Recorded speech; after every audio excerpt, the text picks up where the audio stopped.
ప్రార్థన చేసుకుని ఉదయకాలపు కుటుంబ ప్రార్థన మనం ప్రారంభించుకుందాం. మరి యొక్క సమయంలో కొరింథీయులకు రాసినటువంటి 2వ పత్రిక 10వ అధ్యాయము మొదటి నుంచి మరి బైబిల్ పఠనంగా లేఖన భాగాలు చదువుకుందాం. దేవుడు గత కాలమంతా మరి తన యొక్క సహాయ సహకారాలు మనకు అనుగ్రహించి ఈ ఉదయకాల సమయంలో మరి ఆయన సన్నిధి భాగ్యాన్ని మనకు అనుగ్రహించిన విధానాన్ని బట్టి పరలోకమందున్న కన్న తండ్రికి కృతజ్ఞతలు తెలుపుకుంటూ మరి యొక్క సమయంలో ప్రార్థన చేసుకుని మరి అనుదిన బైబిల్ పఠన కార్యక్రమాన్ని మనం ప్రారంభించుకుందాం. మోషబాబు ప్రార్థన. మహాగణుడు మహోన్నతుడ మా ప్రియ పరలోకజన్ని మీ ఘనమైన వంతమైన శ్రేష్టమైన నామానికి మీకే వేలాది వందనాలు. సుజుడు సోదర జన్ని ఈ ఉదయ కాల సమయంలో తండ్రి మొదటి 2వ కొరింథీయుల పత్రిక తండ్రి 10వ అధ్యాయం చదువుచునగా లేఖన భాగాలు చదువుచునగా మాకు సంబంధించి తెలివి జ్ఞానాన్ని అనుగ్రహించండి. ఇదిగోని తండ్రి ఉదయ కాల సమయంలో తండ్రి మా స్థానిక సంఘాలు దివి సాయించి కాచి కాబట్టి నేను ఓదూరు వైఎస్ఆర్ స్థానిక సంఘాలను దివి సాయించి కాచి కాబట్టి దాంట్లో వాక్యాన్ని విభజిస్తున్నాం. మీ దైవ సేవకులను దివి సాయించి కాచి కాపాడుతండి. సహదైవ సేవలు కొంటున్నాం. దొరబాబు గారిని శ్రీను గారిని కూడా దివి సాయించి కాచి కాపాడుతండి. ఈ చిన్న ప్రార్థనలు తప్పు పరిపూర్ణ సమయం మనం పెట్టుకుంటే ప్రార్థన వేసి కృష్ణ అడుగుతాం ప్రార్థన. ఆమేన్. జై తల్లి ప్రార్థన. ప్రార్థనా ప్రార్థనకు ఉన్నతమైన నామానికి వేలాది వాళ్ళ తుడిలో చేర్చుకున్నది. ఉదయకాల సమయంలో వేగురమైతే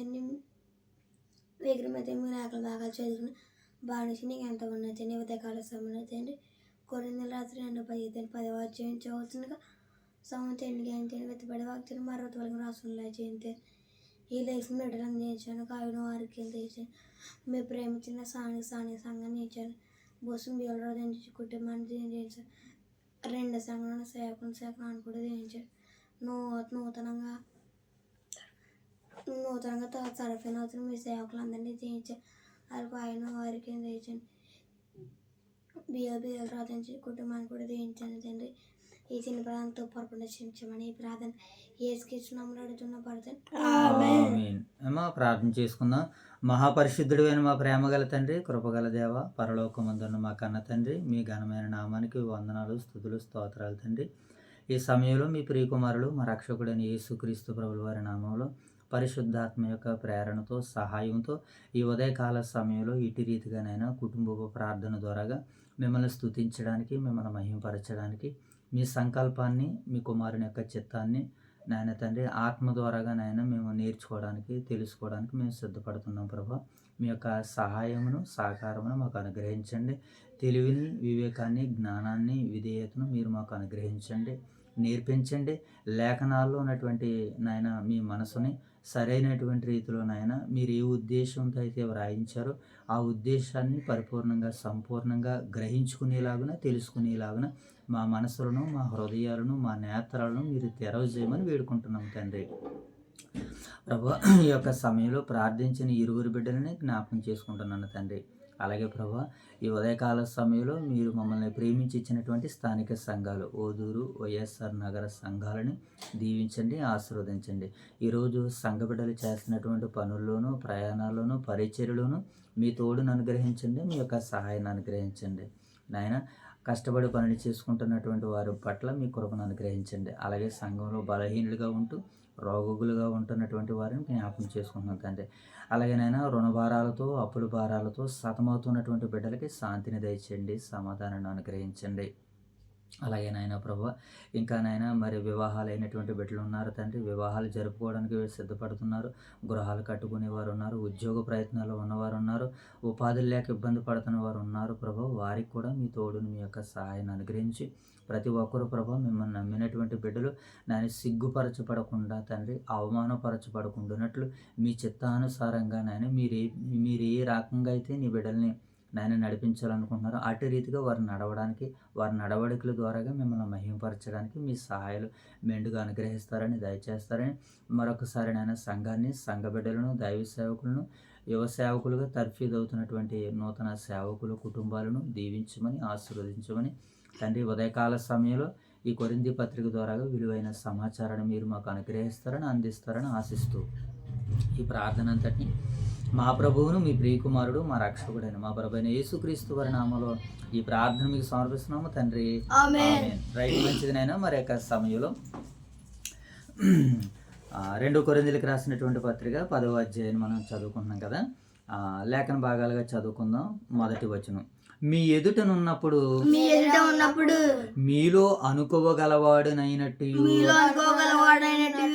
ఎదుట లేనప్పుడు మీ ఎడల ధైర్యము గలవారమైనట్టు పౌలను నేనే యేసుక్రీస్తు యొక్క సాత్వికమును మృదుత్వమును బట్టి మిమ్మును వేడుకొనుచున్నాను. శరీర ప్రకారము నడుచుకొని వారమని మమ్మను గూర్చి కొందరు అనుకొనుచున్నారు. అట్టి వారి ఎడల నేను తెగించి కాఠిన్యము చూపవలనని తలంచుకొనుచున్నాను గాని నేను వచ్చినప్పుడు అట్లా కాఠిన్యమును చూపకుండునట్లు చేయుడని నేను మిమ్మును బతిమాలుకొనుచున్నాను. మేము శరీరదారులమై నడుచుకొనుచున్నాము. శరీర ప్రకారము యుద్ధము చేయము. మా యుద్ధోపకరణములు శరీర సంబంధమైనవి కావు గాని దేవుని ఎదుట దుర్గములను పడద్రోయజాలినంత బలము కలవై ఉన్నవి. మేము వితర్కములను దేవుని గూర్చిన జ్ఞానమును అడ్డగించు ప్రతి ఆటంకమును పడద్రోసి ప్రతి ఆలోచనను క్రీస్తుకు లోబడినట్లుగా చెరపట్టి మీరు సంపూర్ణ విధేయతను కనబరిచినప్పుడు సమస్తమైన అవిధేయతకు ప్రతిదండన చేయ సిద్ధపడి ఉన్నాను. 7వ వచనం చదువుకుందాం. సంగతులను పైపైనే మీరు చూచుచున్నారు. ఎవడైనను తాను క్రీస్తు వాడనని నమ్ముకొనిన ఎడల అతడు అలాగు క్రీస్తు వాడు అలాగే మేమును క్రీస్తు వారమని తన మనసులో తాను తిరిగి ఆలోచించుకొనవలెను. పడద్రోయుటకు కాక మిమ్మును కట్టుటకే ప్రభు మాకు అనుగ్రహించిన అధికారమును గూర్చి నేను ఒకవేళ కొంచెము అధికముగా అతిశయపడినను నేను సిగ్గుపడబడను. నేను వ్రాయ పత్రికల వలన మిమ్మును భయపెట్టవలెనని ఎన్నట్లు కనబడకుండా ఈ మాట చెప్పుచున్నాను. అతని పత్రికలు ఘనమైనవియు బలీయమైనవియు ఉన్నవి గాని అతడు శరీర రూపమునకు బలహీనుడని అతని ప్రసంగము కోరగానిదని ఒకడు అనును. మేము ఎదుట లేనప్పుడు పత్రికల ద్వారా మా మాటల యందు ఎట్టువారమై ఉన్నాము. ఎదుట ఉన్నప్పుడు క్రియల యందు అట్టివారమై ఉన్నామని తలంచుకొనవలెను. తమ్మును తామే మెచ్చుకొను కొందరితో జతపరచుకొనుటకైనను మాతో సరిచూచుకొనుటకైనను మేము తగింపజాలము గాని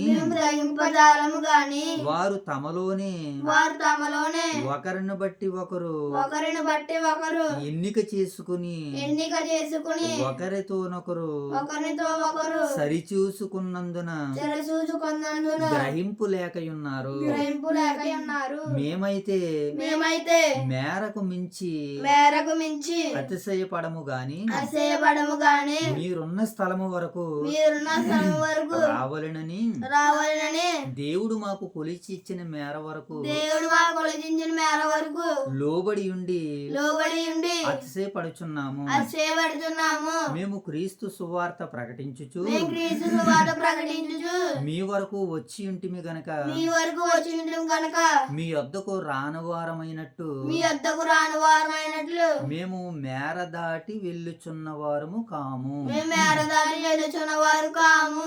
మేము మేరకు మించి మేము మేరకు మించి ఇతరుల ప్రయాసములలో ఇతరుల ప్రయాసములో భాగస్థులమనుకొని భాగస్వాముకొని అతిశయపడము. అతిశయపడము. మీ విశ్వాసము మీ విశ్వాసము అభివృద్ధి అయిన కొలది అభివృద్ధి అయిన కొలది మాకు అనుగ్రహింపబడిన మేరకు మాకు అనుగ్రహింపబడినకు లోపలనే లోపలనే సువార్త మరీ విశేషముగా సువార్త మరీ విశేషంగా వ్యాపింపజేయుచు వ్యాపింపజేయచ్చు. మీ ఆవలి ప్రదేశములలో కూడా మీ ఆవలి ప్రదేశంలో కూడా సువార్త ప్రకటించినట్లుగా సువార్త ప్రకటించినట్లుగా మేము మీ మూలముగా మేము మీ మూలముగా గణపరచబడుదుమని కనబరచబడుమని నిరీక్షించుచున్నామే గాని నిరీక్షించుచున్నామే గాని మరి ఒకని మేరలో చేరి మేరలో చేరి సిద్ధమైనవి సిద్ధమైనవి మావైనట్టుగా మావైనట్టుగా అతిశయపర ఘోరము. అతిశయపడఘోరము.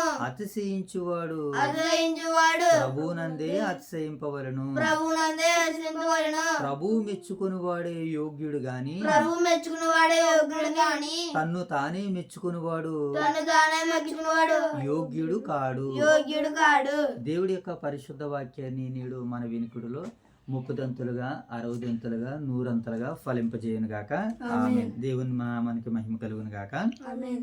ఆమేన్. రైట్, మంచిదైనా ఇక్కడ ఈ కొరింథీ పత్రిక 2 కొరింథీ పత్రిక ఈ 10వ అధ్యాయాన్ని మనం చూసినప్పుడు మనము ప్రారంభంలో అనుకున్నాం కదా, ఏమనుకున్నాము, ఈ 2 కొరింథీ పత్రికలో ఉన్నటువంటి విధానాలు ఏంటంటే పౌలు గారి మీద అబద్ధ పరిచారకులు అబద్ధ సేవకులు బయలుదేరి పౌలు గారు వాక్యానికి పౌలు గారు ప్రకటిస్తున్న సువార్తకి వ్యతిరేకులు మరి పౌలు గారి మీద తిరుగుబాటుదారులు కొందరు వెళ్ళి కొరింథీలో ఉన్నటువంటి ఆ యొక్క బలమైన సంఘాన్ని, దేవుని క్రీస్తు సంఘాన్ని చిన్నాభిన్నం చేయాలి అన్నటువంటి ఒక ఆలోచన వచ్చి అపవాది ఏం చేసిందంటే కొందరిని ప్రేరేపించింది. ఏమో ఇది దేవుని చిత్తంలో ఉన్నటువంటి మహాసంకల్పం అన్నమాట. దేవుని పరిచర్య ఎక్కడైతే బలముగా జరుగుతూ ఉంటుందో అక్కడ అపవాది కార్యాలు కూడా జరగడానికి జరిగించడానికి దుష్టుడు ప్రయత్నాలు చేస్తూ ఉంటుంటాడు. కనుక ఇప్పుడు కొరింథీ పట్టణంలోనికి కూడా క్రీస్తుకి పౌలు గారికి వ్యతిరేకులు బయలుదేరారు.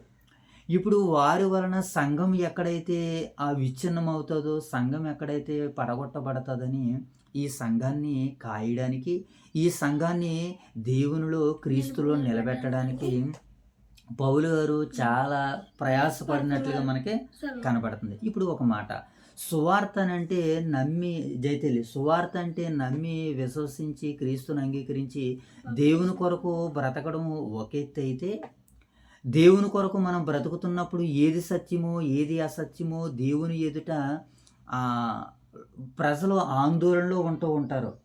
ఇది సత్యమా అది సత్యమా, ఏది వాస్తవము, బైబిల్ మనకి ఏమని బోధిస్తుందో, మనం ఏ బోధ వింటున్నాం, ఏ బోధ నేర్చుకుంటున్నాము అన్నటువంటి జ్ఞానానికి మనము ఆ స్టాండర్డ్కి రావాలని కూడా వాక్యం సెలవిస్తుంది. దేవుని నమ్మి దేవుని కొరకు భక్తిగా బ్రతకడం ఒక ఎత్తు అయితే, మనం నమ్మినటువంటి నమ్మకాన్ని నీ వంతుగా నువ్వు నిలబెట్టడం కూడా ఇది కూడా భక్తి. ఇది కూడా మరొక ఎత్తు అనమాట. ఇది కూడా మరొక ఎత్తు అనమాట. ఈ మరొక ఎత్తుని పౌలు గారు మరి కొరింథీ పట్టణానికి నేర్పిస్తున్నాడు అనమాట. శత్రుదాడి జరగకూడదు.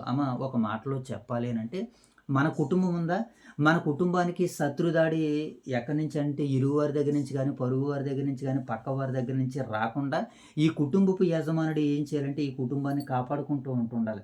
శత్రుదాడి జరగకుండా, దొంగలు రాకుండా, సామాన్లు ఏమండి పాడైపోకుండా, ఎవరు పట్టుకెళ్ళిపోకుండా ఈ కుటుంబపు యజమాని ఎలాగైతే కాపాడుకుంటాడో, క్రీస్తు సంఘాన్ని, దేవుని సంఘాన్ని దుష్టుడు కూడా పాడు చేయకుండా. ఎందుకనంటే దుష్టుడు ఏం చేస్తాడంటే విశ్వాసుల్ని కూడా వాడుకుంటాడు వాడు. కొంతమంది ధనాన్ని ఆర్జించేవారు ఉంటారు, కొంతమంది పదవిని ఆశించేవారు ఉంటారు, అధికారాన్ని ఆశించేవారు ఉంటారు. అంటే ఇవి కూడా ఎక్కడ మనకి ఈ విత్తనాలు ఎవడ చెల్లుతాడంటే దుష్టుడు చెల్లుతూ ఉంటాడు. దేవుని వాక్యమేమో మంచి విత్తనాలు చెల్లితే దుష్టుడు ఏం చేస్తాడంటే చెడ్డ విత్తనాలు చల్లుతాడు. అయ్యా, మనం పొలంలో మంచి విత్తనాలు విత్తాము కదా, మరి గురుగులు ఎక్కడి నుంచి వచ్చినాయి అని యేసుక్రీస్తుల వారిని ఉపమానంలో అడుగుతున్నప్పుడు యేసుక్రీస్తుల వారు అంటారు, ఇది శత్రువు చేసేటువంటి పని. ఒక పక్షాన పౌలు గారు క్రీస్తు సువార్తని కొరింథీ సంఘానికి విత్తుతూ ఉంటుంటే కొంతమంది దుష్ట సంబంధులు బయలుదేరి పౌలు గారు విత్తినటువంటి ఆ వాక్యానికి పెడర్థాలు తెచ్చిపెట్టేటట్టుగా, పౌలు అంత ప్రయోజకుడు ఏమీ కాదు, అతడు ఎదుటి ఉన్నప్పుడేమో ఒకలా మాట్లాడతాడు, పత్రికల్లోనేమో ధైర్యంగా మాట్లాడతాడని పౌలు గారి యొక్క పరిచర్యను కూడా మరి తక్కువగా చేసి మాట్లాడినట్లుగా ఈ భాగంలో మనకు కనపడుతుంది. అందుకనే వారికి కనువిప్పు కలగాలని, ఎవరైతే అసత్యాన్ని ఒకవేళ స్వీకరిస్తున్నారో, అంగీకరిస్తున్నారో అటువంటి వారందరికీ జ్ఞానోదయం కలగాలని ఇప్పుడు ఈ 10వ అధ్యాయాన్ని రాస్తున్నాడు అన్నటువంటి పౌలు గారు. అందుకనే ప్రభువు మెచ్చుకునేవాడు యోగ్యుడు, కానీ తమను తాము మెచ్చుకునేటువంటి వాడు యోగ్యుడు కాదు అని అన్నాడు. మేము మేరకు మించి అతిశయపడము. నాకు ఒక మేర ఉంది, కొరింథీ పట్టణంలో సంఘాన్ని నేను స్థాపించాను, ఇక్కడ దాకా నాకు మేర ఉంది, ఈ మేరలో నేను అతిశయపడుతున్నానని పౌలు గారు చెప్పారు.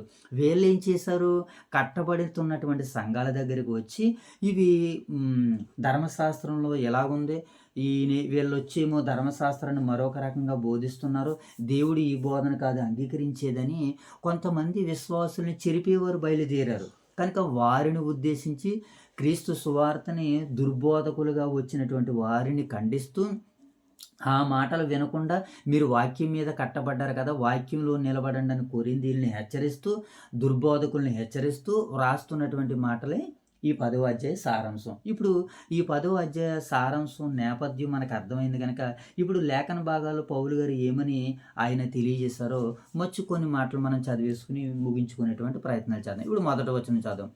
మీ ఎదుటనున్నప్పుడు మీలో అనుకోవగలవాడినైనట్టు, ఎదుట లేనప్పుడు మీ ఎడల ధైర్యం గలవారమైనట్టు పౌలను నేనే యేసుక్రీస్తు యొక్క సాత్వికమును మృదుత్వమును బట్టి మిమ్మల్ని వేడుకొనుచున్నాను. మీ ఎదుట ఒకలాగా బయట ఒకలాగా నేను లేను, కానీ యేసుక్రీస్తు యొక్క సాత్వికమును మృదుత్వమును ఆయన ఎలాగైతే ఉన్నాడో నేను కూడా అలాగే ఉన్నానని పౌలు గారు తన గురించి తాను చెప్పుకోవలసినటువంటి అవసరం వచ్చింది. ఎదుటి ఉన్నప్పుడు ఒకలాగా, ఎదుటి లేనప్పుడు మరొకలాగా కాదు, అందరి ఎదుట ఎలాగో ఒక్కడిగా ఉన్నప్పుడు కూడా నేను అలాగే ఉన్నానని పౌలు గారు తన కొరకు మాట్లాడుతున్నాడు. ఇంకేమన్నాడో చూడండి. ఆ రెండో మాట, క్రీస్తు యేసు యొక్క సాత్వికమును మృదుత్వమును బట్టి మిమ్మను వేడుకొనిచున్నాను. ఇక్కడ రెండో మాటలు అంటున్నాడు, శరీర ప్రకారము నడుచుకుని వారమని మమ్మును గూర్చి కొందరు అనుకొనిచున్నారు. పౌలు గారు ఎలా నడుచుకుంటున్నారట, అసలు శరీరాన్ని చంపుకుని బ్రతుకుతున్నాడు ఆయన. శరీరాన్ని ఎప్పుడైతే క్రీస్తును అంగీకరించాడో అప్పుడే చంపేసుకున్నాడు తన దేహాన్ని, తన శరీరాన్ని. ఆయన జీవించే వారికి మీదట మన కొరకు కాదు, కానీ మన కొరకు మృతి పొంది తిరిగి లేచిన క్రీస్తు కొరకే నేను బ్రతుకుతున్నానని అనేక సంఘాల్లో స్టేట్మెంట్ ఇచ్చారు అపోస్తుడైనటువంటి పౌలు గారు. కనుక కొందరు ఏమంటున్నారట పౌలు గారిని, కొందరు ఏమంటున్నారంటే 2వ వచనం, శరీర ప్రకారము నడుచుకుని వారమని మమ్మను గూర్చి కొందరు అనుకొనిచున్నారు కారా. కొందరు పౌలు శరీరంగా జీవిస్తున్నాడు, తన శరీరాన్ని అంతటిని వదిలేసుకున్నాడు. అప్పటికి వివాహం కూడా చేసుకోకుండా దేవుని మహిమ కొరకు నిలబడిపోయాడు ఆయన.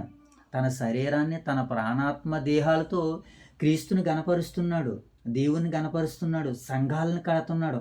అలాంటి ఆయన కొరకు ఒక మచ్చని తీసుకుని పెట్టారు. పౌలు శరీరానుసారంగా నడుచుకుంటున్నాడని ఆయనకి బాధ కలగదా? అయినా సరే ఆయన బాధపడలేదు. ఒకవేళ నన్ను ఎలాగ అర్థం చేసుకున్నారేమో, వారు అపార్థం చేసుకున్నారేమని వారిని గూర్చి మాట్లాడుతూ, శరీర ప్రకారముగా నడుచుకుని వారమని మమ్మును గూర్చి కొందరు అనుకొనిచున్నారు కారా, అట్టి వారి ఎడల నేను తెగించి కాఠిన్యము చూపవలనని తలంచుకొనుచున్నాను గాని నేను వచ్చినప్పుడు అట్లా కాఠిన్యము చూపకుండవలెనని నేను మిమ్మును బతిమాలుకొనుచున్నాను. మరలా వీళ్ళ గురించి ఏమంటున్నాడంటమా, కాఠిన్యం చూపిద్దామని అనుకున్నాడు వీళ్ళ దగ్గరికి వచ్చాక, కొరింథీ సంఘస్థుల దగ్గరికి వచ్చాక. కానీ నేను కాఠిన్యము చూపుకుండానట్లు నేను మీ ఎడల కాఠిన్యము చూపుకుండునట్లు చేయుడని నేను మిమ్మును బతిమాలుకొనుచున్నాను. కనుక ఈ రాదాంతాన్ని నా దగ్గర దాకా మీరు తీసుకుని వచ్చే ప్రయత్నాలు చేయకండి. మీలో మీరే సఖ్యత పడండి. అంటే ఒక మాటలో ఏంటనంటే, నా పక్షాన నేను ఎలా సంఘాన్ని ఇక్కడ కట్టాను, నేను ఎలా ఇక్కడ మిమ్మల్ని క్రీస్తులో దేవునిలో నిలబెట్టాను, మీరు నన్ను చూశారు కదా. ఇప్పుడు నాపై వస్తున్నటువంటి ఆరోపణలకు మీరే సమాధానాలు ఇవ్వాలి. ఇప్పుడు మన దైవ సేవకుల గురించి ఎవరన్నా తప్పుడుగా చెడ్డగా మాట్లాడారనుకో, ఇది దైవ సేవకుల దగ్గర దాకా మనం తీసుకెళ్ళకూడదు. మనమే ఆ మాట అన్నవాడికి మనమే సమాధానాలు ఇవ్వాలి. మన సంఘాన్ని గురించి ఎవరైనా సులకనగా చేసి తక్కువగా మాట్లాడుతున్నారనుకోండి, వారికి మనమే బుద్ధి చెప్పాలి. అంతటి పరిజ్ఞానానికి మనం రావాలి. అంతేగాని ఏమండి మిమ్మల్ని ఎలాగంటున్నారండి, పలానా ఊరు అంటున్నారండి అని పెద్దల దగ్గరికి, ఏమండి పలానా వారు మిమ్మల్ని ఎలాగంటున్నారండి దైవ సేవకుల దగ్గరికి చెప్తే ఇంక నువ్వు చేతగాని వాడు అనమాట. అంటే బైబిల్లో నీకు ఆ మాత్రం సామర్థ్యము, ఆత్మ నడిపింపు లేదనమాట. నువ్వు ఎవరు అని అంటే మామూలుగా ఇక ఉన్న సంఘానికి వెళ్ళినా ఒకటే, ఇంటి దగ్గరికి వెళ్ళినా కూడా ఒకటే. అలా ఉండకూడదు. పౌలు గారు ఆ రోజు నేరారోపణలు మోపుతుంటే వీళ్ళు మాట్లాడలేకపోయారని అనిపిస్తుంది మనకి. ఈరోజు మన సంఘాల గురించి కానీ, క్రీస్తు సంఘాల గురించి కానీ ఒక్క మాట అంటే ఎవరిని వదిలిపెట్టకూడదు. ఈరోజు నేను ఎలా చెప్తున్నాను, మన దైవ సేవకులు వాక్యానికి వ్యతిరేకంగా ఎవరు మాట్లాడినా సరే, వారు ఎంత పెద్దవారైనా గొప్పవారైనా సరే, వారిని కడిగి అడిగి నిలబెడతారు దేవుని ముందు. ఏమండి ఇది మాకు అర్థం కాలేదండి, దీని వివరణ ఏంటి ఇచ్చి మీరు వెళ్ళండి అంటారు ఆయన. కారణం ఏంటి, సంఘాన్ని కానీ క్రీస్తుని కానీ ఒక మాట వేరే రకంగా రాకూడదు. ఈరోజు అనేకులకి ఆయన దూరం అయిపోయాడు. అనేకులను ఒకప్పుడు ప్రేమించారు ఆయన, కానీ ఇప్పుడు అనేకులకి వారే దూరం అయిపోయారు. కారణం ఏంటంటే అసత్యానికి, లేకపోతే ఈ లోక సుఖభోగాలకి అలవాటు పడినటువంటి వారు ఏం చేస్తున్నారంటే వాక్యాన్ని ఒకవేళ తప్పుడు పట్టే అవకాశం ఉంది కనుక వాక్యాన్ని తప్పుడుగా మనం అర్థం చేసుకోకుండా ఉండాలంటే ఒకరి దగ్గర మనం బానిసలుగా ఉండకూడదు. మనం స్వతంత్రులుగా ఉండాలి, స్వచ్ఛంగా సేవ చేయాలంటేనని ఒక ఆలోచన. ఇప్పుడు పౌలు గారు కూడా ఏమంటున్నారని అంటే, నేను వచ్చినప్పుడు ఎదుటివారి కాఠిన్యం చూపకుండా ఉండవాలని నేను మిమ్మల్ని బతిమాలుకొనుచున్నాను కనుక మీరే ఏం చేయాలంటే అలాంటి వారికి సమాధానం చెప్పాలని పౌలు అయితే అనలేదు. కానీ ఇప్పుడు మనకైతే తెలుస్తుంది. ఈరోజు మన పరిధిలో మనం ఎక్కడ దాకా అయితే సువార్తను ప్రకటిస్తున్నామో మేరకు మించి వెళ్ళట్లేదు, మనం ఇతర వారి దగ్గరికి వెళ్ళట్లేదు. మనకు మేర ఎక్కడ దాకా అయితే ఉందో అక్కడ దాకా వెళ్ళి సువార్తను మనం ప్రకటిస్తున్నాం. ఇంకా కింద ఏమన్నాడు పౌలు గారు మనం చూద్దాం. నేను తగ్గింపు కాఠిన్యము చూపవాలని మిమ్మల్ని బతిమాలుకొనుచున్నాను. నేను వచ్చినప్పుడు అట్లా కాఠిన్యము చూపకుండానట్లు మీ ఎడల నేను మిమ్మును బతిమాలుకొనుచున్నాను. మేము శరీరమై నడుచుకొనుచున్నను, శరీర ప్రకారంగా యుద్ధము చేయము. వాస్తవానికి పౌలు అంటున్నటువంటి మాట ఏంటంటే, మేము శరీర ప్రకారంగా నడుచుకుంటున్నామని అనుకుంటున్నారా? అయితే మేము శరీర ప్రకారంగా యుద్ధము చేయము. శరీర ప్రకారంగా నడుచుకున్న మేము శరీరంగా యుద్ధము చేయము. మా యుద్ధోపకరణములు శరీర సంబంధమైనవి కావు కానీ దేవుని ఎదుట దుర్గమును పడద్రోయజాలనంత బలము గలవై. దేవుని ఎదుట దుర్గాలను కట్టాడు, కోటలను కట్టాడు అపవాది. అబద్ధ బోధలని, అసత్యాలని, అపనమ్మకాలని, అవాస్తవాలని వాడు ఇవి రుజువులు, ఇవి సత్యాలు, ఇవి నిజాలని వాడు ప్రూఫ్ చేస్తున్నాడు. అలాంటి వాటినన్నిటినీ కూడా నేలను పడగొట్టడానికి, మట్టి గరిపించడానికి నేను యుద్ధోపకరణములను శరీర సంబంధమైనవి కానీ దేవుని ఎదుట దుర్గములను పడద్రోయని జాలనంత బలము గలవై ఉన్నవి. మేము వితర్కములను, దేవుని గూర్చిన జ్ఞానమును అడ్డగించు ప్రతి ఆటంకమును పడద్రోసి దేవుని ఆలోచనను క్రీస్తుకు లోబడినట్లుగా చెరపడుతున్నాము. ప్రతి ఆలోచన క్రీస్తుకు లోబడేటట్లుగా మేము చెరపడుతున్నాం కనుక మేము శరీర ప్రకారము యుద్ధము చేయము. ఎలా చేస్తారట యుద్ధము? మా యుద్ధోపకరణములు శరీర సంబంధమైనవి కావు. మరి ఏ సంబంధమైనవి ఒకసారి మనం చూద్దాము. ఎఫెసీ పత్రిక 6వ అధ్యాయం 17వ వచనం ఏముందో చదవండి. అక్కడ చదువున్నాను. ఎఫెసీ పత్రిక 6వ అధ్యాయము 17వ వచనం. 6వ అధ్యాయం. మరియు రక్షణయను శిరస్త్రాణమును,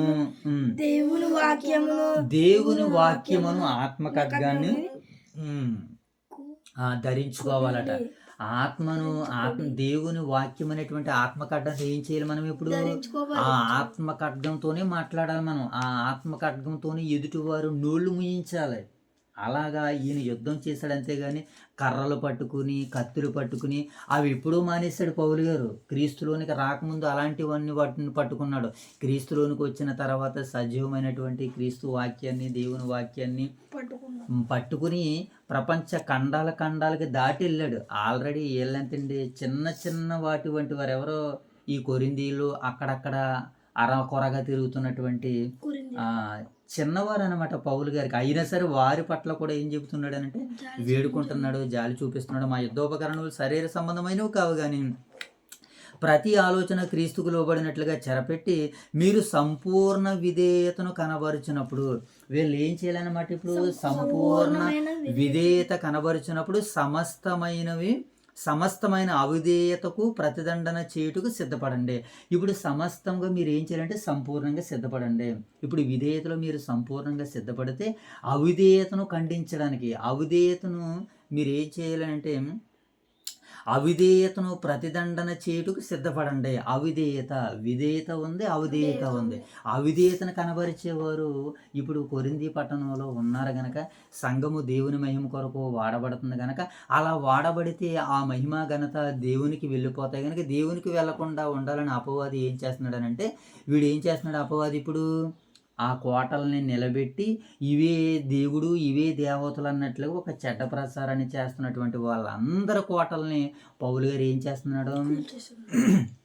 వారి అవిధేయతనంతటిని కూడా మీరే ఏం చేయాలంటే ఎదురాడడానికి మీరే సంగమా సిద్ధంగా ఉండండి అని పౌలు మరి మాటల ద్వారాగా తెలియజేస్తున్నట్లుగా మనకు కనబడుతుంది. ఇంకా ఏమంటున్నాడో మనం చూద్దాం.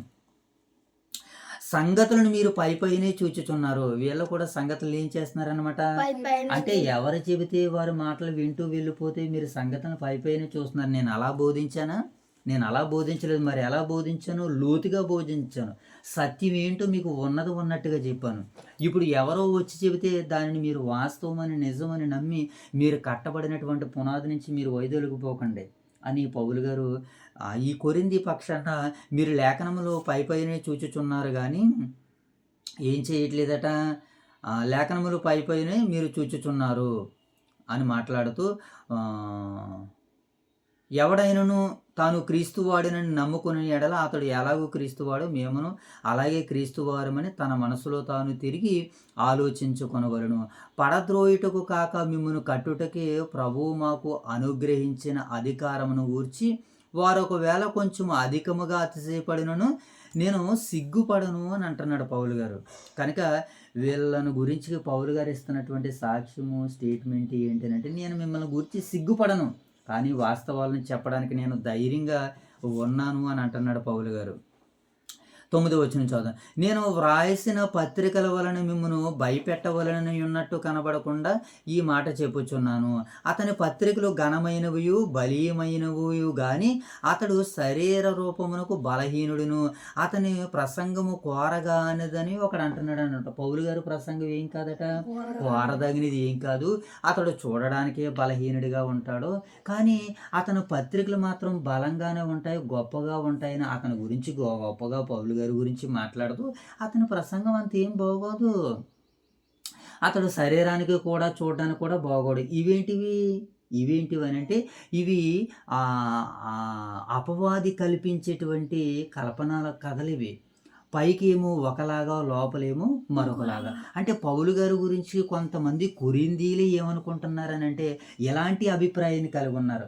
అయ్యో పౌలు గారు ఎంత కష్టపడి వారి ఆత్మలని వారి మనసులని దేవుని ముందుకు సిద్ధపరిచాడు. అలా సిద్ధపరిచినటువంటి వారు ఏమంటున్నారంటే కొంతమంది ఎదుటివారు చెప్పినటువంటి మాటలు విని, అందుకని ఒక మాట రాయబడింది, జ్ఞానం లేనివాడు ప్రతి మాట నమ్ముతాడట.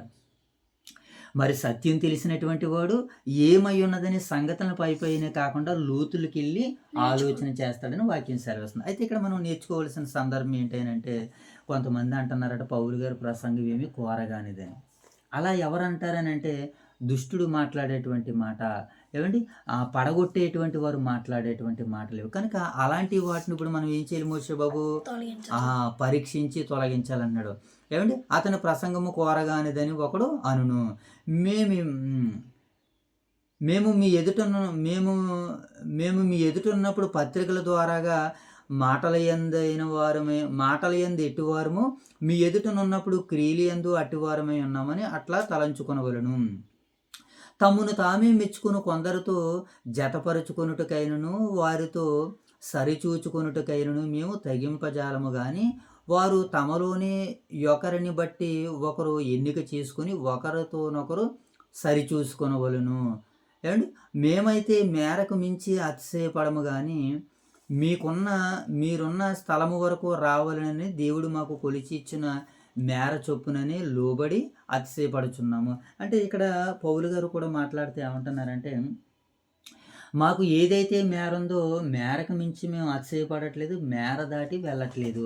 మరి ఈ దుర్బోధకులు ఈ అసత్యాలు చెప్పిన వారికి తెలియదా ఏమని ఈ అసత్యాలకి ఈ దుర్బోధకులకి తెలియదా మేరకు మించి దాటి వెళ్ళకూడదని, మేరలోనే ఉండి సువార్త చేయాలని? వీళ్ళకి దానితో సంబంధం లేదు. కొన్ని జంతువులు చూడండి, లోబడి మేతను మేస్తాయి. కొన్ని ఏం చేస్తాయి, చేలల్లో పడి మేతలు మేస్తూ ఉంటాయి. అవి ఏంటయ్యి? ఎద్దులైతే కావు, ఏమండి, అవి దూడలైతే కాదు. అవి ఏంటయ్యి? దున్నపోతులని, అవి ఆబూతులని ఉన్నవి. ఎక్కడ పడితే అక్కడ మేస్తూ ఉంటూ ఉంటాయి. మేసి ఏం చేస్తుంటే మరలా ఇతరులని చెడగొడుతూ ఉంటుంటాయి. అలాంటి భావనలోనికి వెళ్ళకూడదు. మేము మేరకు మించి అతిశయపడుతున్నామని పౌలు గారు మరి భాగాల్లో మాట్లాడుతూ శత్రువు దాడి నుంచి వీరిని జాగ్రత్త పడాలని వీరిని హెచ్చరిక చేస్తున్నాడు. శత్రువు మరొక రూపంలో రావచ్చు కనుక మరొక రూపాన్ని మీరు రానివ్వకుండా మీరు స్థిరపడి మైలురాడిగా ఉండండి. ఒకవేళ ఏమైనా సమస్యలు ఏమైనా ఇబ్బందులు ఉంటే నాకు తెలియజేయండి, నేను వాటిని పరిష్కరిస్తాను. నా దగ్గర అనేక మంది సేవకులు ఉన్నారు. నా దగ్గర తిమోతి ఉన్నాడు, నా దగ్గర తీతు ఉన్నాడు. మీకు చెప్పాను కదా, వీళ్ళందరూ వచ్చి మీకు సువార్తను ప్రకటిస్తారు. వీళ్ళ కాకుండా వేరే వాళ్ళు వచ్చి వాళ్ళ మాటలు కూడా విని వాళ్ళలో మీరు కలుస్తున్నారంటే మీరు ఇంకా జ్ఞానంలో పండితులు కాలేదు, మీరు పామరులుగానే ఉన్నారు. మీరు ప్రయోజకులుగా ఉండాలని పౌలు గారు ఒక పక్షాన వీళ్ళ భక్తిని నిలబెడుతూ వీళ్ళని హెచ్చరిస్తూ అబద్ధ బోధకులను ఎలా ఖండించాలో, ఎలా లోబడి ఉండాలో ఆ విషయాలన్నింటిని కూడా పౌలు గారు ఈ భాగాల్లో తెలియజేస్తున్నారనమాట. మేము మేరకు మించి ఇతరుల ప్రయాసంలో పాలిభాగస్తులమని అతిశయపడము. మీ విశ్వాసం అభివృద్ధి అయిన కొలది మాకు అనుగ్రహింపబడిన మేరకు లోపలనే సువార్త విశేషంగా వ్యాపింపజేయచ్చు. మీ ఆవలి ప్రదేశంలో కూడా సువార్త ప్రకటించున్నట్లుగా మేము మీ మూలముగా గణపరచబడదుమని నిరీక్షించుచున్నాము. మీ మూలంగా మేము ఏం చేయాలంటే క్రీస్తు సువార్త మీ పక్షంగా మేము తీసుకుని వస్తున్నాం కనుక మేము గణపరచబడాలని పౌలు ఆశిస్తున్నారు. కానీ వీళ్ళు ఏం చేస్తున్నారు, వచ్చిన వాళ్ళని అందరినీ గణపరిచినట్లుగా, వచ్చిన వారిని అందరినీ విశ్వసించినట్లు కనబడుతున్నారు. అలాంటి వారికి దూరంగా ఉండండి అని జాగ్రత్తలు చెబుతూ వారిని మీరు కొలుపుతున్నాడు అనమాట. ఇక్కడ కింద మాటలో చివరిగా అంటున్నాడు 19వ వచనం, మేము మీ మూలంగా గణపరచబడి కోరుచున్నాము కానీ మరి ఒకని మేరలో చేరి సిద్ధమైనవి మావైనట్టుగా అతిశయింపగోరము. అతిశయించువాడు ప్రభునందే అతిశయింపగలను. ప్రభు మెచ్చుకునేవాడు యోగ్యుడు కానీ తన్ను తాను మెచ్చుకునేటువంటి వారు యోగ్యుడు కాడు. తన్ను తాను మెచ్చుకునేటువంటి వారు ఎవరో అబద్ధికులు. తన్ను తాను మెచ్చుకునేవారు ఎవరినైనా మోషబాబు అబద్ధికులు. ప్రభువు మెచ్చుకునేటువంటి వారిగా ఉండాలి. అసత్య బోధకులు, అబద్ధ బోధకులు తమను తాము మెచ్చుకుంటూ పౌలు గారిని తక్కువ చేస్తూ, పౌలు గారిని లోపం కలిగిన వారిగా చూపిస్తూ కొంతమంది ఆ దుర్బోధకులు బయలుదేరారు. వారిని ఖండిస్తూ, వారిని గద్దిస్తూ, వీళ్ళకి హెచ్చరిక చేస్తూ సువార్త అంటే, సేవ అంటే, పరిచర్య అంటే, దేవుని విశ్వసించడం అని అంటే, నమ్మడం అని అంటే వీటితో పాటు ఏది ముడిపడి ఉంది అని అంటే ఎవరైతే సత్యానికి అసత్యంగా ఎదురొస్తున్నారో వారిని పడద్రోయాలు, వారిని కట్టాలంటే మీరు ఏం చేయాలంటే రక్షణ అనే చిరస్త్రానమును, ఆత్మ ఖడ్గను ఏం చేయాలన్నమాట, ధరించుకోవాలి. చివరిగా ఒక మాటను మనం చదివేసి ముగించేసుకుందాం. యోహాను సువార్త 5వ అధ్యాయము ఏం తీసుకు ముందే ఇచ్చింది, రోమపత్రిక 15వ అధ్యాయము 20వ వచనం ఏమని రాయబడింది అక్కడ? 15వ అధ్యాయము 20వ వచనం, నేనైతే మరి ఒకని పునాది మీద కట్టబడకుండు నిమిత్తము ఆయనను గూర్చి సమాచారం ఎవనికి తెలియజేయబడలేదు, వారు చూతురనియు వినని వారు గ్రహింతురనియు వ్రాయబడిన ప్రకారము క్రీస్తు నామం మెరగని చోట్లను సువార్తను ప్రకటింపవలెనని మిక్కిలి ఆశ గలవాడని ఉన్నాను. పౌలు గారు ఎక్కడ ప్రకటించాలనుకున్నాడట? క్రీస్తు నామం మెరగని చోట్ల. ఈ కొరింథీలో ఉన్నటువంటి దేవుని సంఘం దగ్గరికి వచ్చి ఎవరు బోధిస్తున్నారు ఇప్పుడు? క్రీస్తు నామం తెలిసిన వారి దగ్గరే, తెలియని వారి దగ్గర. తెలియని వారి దగ్గర తెలిసిన వారి దగ్గరకు వచ్చి బోధిస్తున్నారు. వీళ్ళెవరు? అబద్ధ బోధకులు వచ్చి తెలిసిన వారి దగ్గరకు వచ్చి బోధిస్తున్నాడు. అంటే ఇది ఎవడు చేసే పని అన్నమాట? దుష్టుడు చేసేటువంటి పని. వీడు ఎక్కడ బోధిస్తూ ఉంటాడంటే తెలిసిన వారి దగ్గర. తెలిసిన వారి దగ్గర కాదు మనం బోధ చేయవలసింది. మరి ఎక్కడ బోధ చేయాలి? క్రీస్తు నామం ఎరగని చోట్ల మనం ఏం చేయాలంటే మోషే బాబు? బోధ చేయాలి. అలాగ ప్రతి ఒక్కరూ సిద్ధపడాలి. అంతేగాని ఆల్రెడీ సంఘాలు ఉన్న కాడ వెళ్ళి మన సంఘాలు సీల్ చేసి ఆ సంఘాలు మనం స్వాధీనం చేసుకుంటే అది దేవుని సేవ పరిచర్య అనిపించుకోదు. అలాంటి సేవకులుగా కానీ అలాంటి పరిచారకులుగా కానీ మీరు ఉండొద్దని ఇక్కడ వాక్యం సెలవిస్తుంది. ఓకేనా? ఇప్పుడు యోహాను సువార్త 5వ అధ్యాయము ఒకసారి 44వ వచనాన్ని కూడా చదువుదాం. అద్వితీయ దేవుని వలన వచ్చు మెప్పును కోరక ఒకని వలన ఒకడు మెప్పు పొందుచున్న మీరు ఎలాగూ నమ్మగలరు? నేను తండ్రి యొద్ద మీ మీద నేరం మోపుదునని అనుకోకండి. కొంతమంది ఏం చేస్తున్నారట? అద్వితీయ దేవుని వలన వచ్చు మెప్పు వలన కాకుండా ఒకనొకడు ఏం చేస్తున్నాడట? మెచ్చుకుంటున్నారట. అదే అంటున్నాడు పౌలు గారు. ఇదిగో ఏమంటున్నాడనంటే ప్రభువు మెచ్చుకునేవాడే యోగ్యుడు కానీ తన్ను తాను మెచ్చుకునేవాడు యోగ్యుడు కాదు. తన్ను తాను మెచ్చుకోనకూడదు, ప్రభువు మెచ్చుకునేటువంటి వాడే. ఇక్కడ కూడా యేసుక్రీస్తుల వారు కూడా ఏమన్నాడు? అద్వితీయ దేవుని వలన వచ్చు మెప్పును కోరక. అద్వితీయ దేవుని వలన వచ్చినటువంటి మెప్పును ఏం చేయట్లేదంటే కొంతమంది. అంటే మనుషులు దేవుని మెప్పును కోరరు, కొంతమంది మనుషులు మెప్పును కోరతారు. ఎవరంటే మనుషులు మెప్పు కోరేవారు ఎవరంటే వారు అబద్ధికులు, దుర్బోధకులని మనం గమనించాలి. అలాంటి వారిని మన సంఘాల్లోనికి కానీ మన కుటుంబంలోనికి కానీ మన సమాజంలోనికి కానీ రానివ్వకుండా వారిని రంకి వేసి తరిమి తిరిగి కొట్టాలన్నమాట వారిని వాక్యం సెలవిస్తుంది. ఇక గలతీ పత్రిక 1వ అధ్యాయము 10వ వచనాన్ని కూడా చూద్దాం. అక్కడ ఏమని రాయబడింది? అప్పుడు నేను మనుషుల దయను సంపాదించుకొని చూచుచున్నానా, దేవుని దయను సంపాదించుకొని చూచుచున్నానా?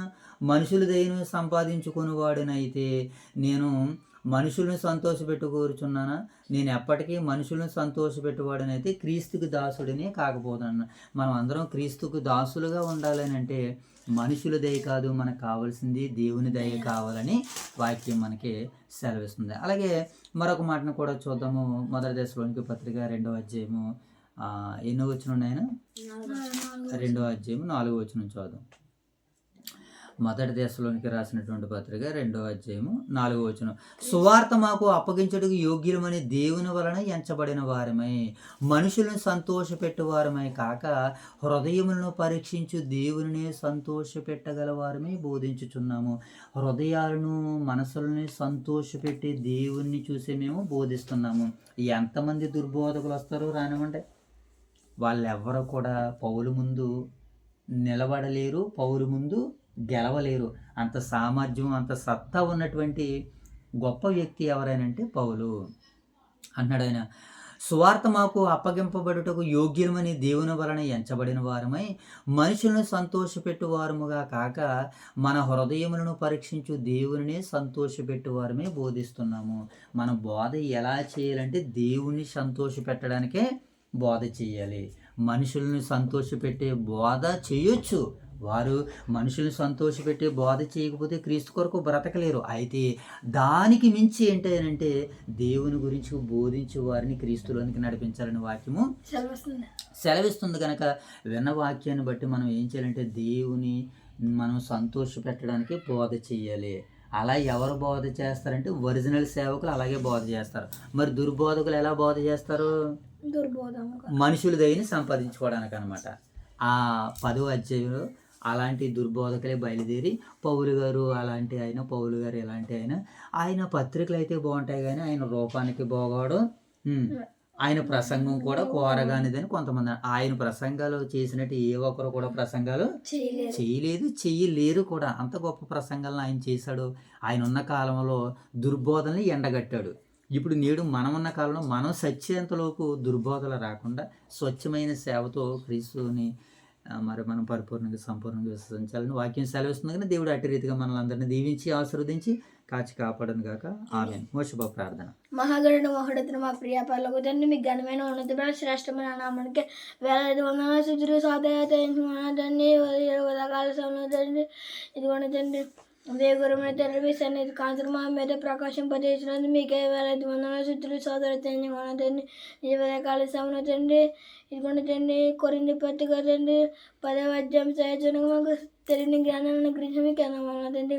ఇదిగోండి తండ్రి ఉదయకాల సమయంలో తండ్రి మా స్థానిక సంఘాన్ని సాయించి కాచి కాబట్టి దానిలో తండ్రి అదండి వాక్యాన్ని బోధిస్తున్న మీ సేవలను దీవించి కాచి కాబట్టి ఓదూరు వయసునాలు ఉన్న స్థానిక బిడ్డలను దీవించి కాచి కాబట్టి నువ్వు వయసునాలు తండ్రి ఇదిగోండి తండ్రి అక్కడ ఉన్న స్థానిక సంఘాలను దీవించి కాచి కాబట్టి తండ్రి ఇదిగోండి తండ్రి ఈ ఉదయకాల సమయంలో తండ్రి ఓదూరులో తండ్రి వాక్యాన్ని బోధిస్తున్న బియ్యాల రాజు గారిని దీవించి కాచి కాబట్టి తండ్రి ఆ వయసునాలు కూడా వాక్యాన్ని బోధిస్తున్న బియ్యాల రాజు గారిని దీవించి కాచి కాబట్టి తండ్రి సకదైవ సేవలు కొన్న కూడా వారిని కూడా దీవించాలి. పరిచయం చేస్తున్న మీ బిడ్డలను కూడా దీవించాలి కాచి కాబట్టి ఈ చిన్న ప్రార్థనతో ఉప్పు పార్పులను మనం పెట్టుకుంటే ఈ ప్రార్థన యేసుక్రీస్తు నామములో అడిగి పెడుచున్న మా ప్రియ పరలోకపు తండ్రి ఆమేన్. ప్రార్థన వినుడి పావనుడా ప్రార్థన మాకు నేర్పుమయా.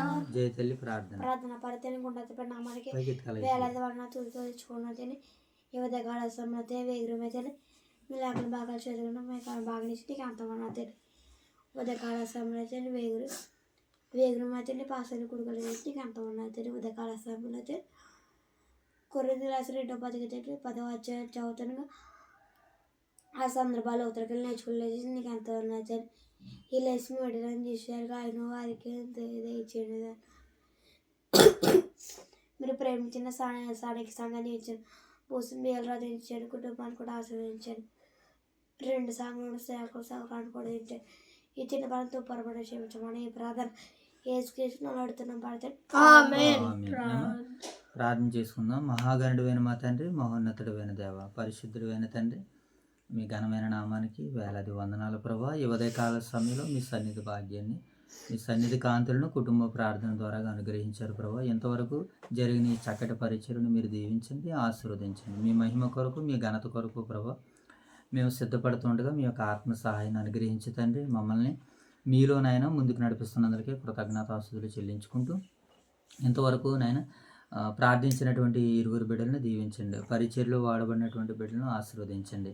అలాగే ప్రభా మరి యొక్క సమయంలో మీరు మమ్మల్ని ప్రేమించి ఇచ్చినటువంటి స్థానిక సంఘాలు సంఘ బిడ్డలందరి కొరకు సేవకుల కుటుంబాలు, పరిశుద్ధుల కుటుంబాలు, పెద్దల కుటుంబాలు, నాయన యువ సేవకులుగా తర్ఫీదు అవుతున్నటువంటి బిడ్డల కుటుంబాలను దీవించి ఆశీర్వదించండి. ఈరోజు నీ బిడ్డలు చేస్తున్నటువంటి పనుల్లోనూ ప్రయాణాల్లోనూ మీ తోడును అనుగ్రహించండి, మీ సహాయాన్ని అనుగ్రహించండి. ఎవరైతే అవసరతలో ఉండినని మీకు మొర్ర పెడుతున్నారో ప్రభు వారి అవసరతలను, వారి అక్కరను, వారి సమస్యలను తీర్చండి. వారికి శాంతిని, సమాధానాన్ని అనుగ్రహించండి.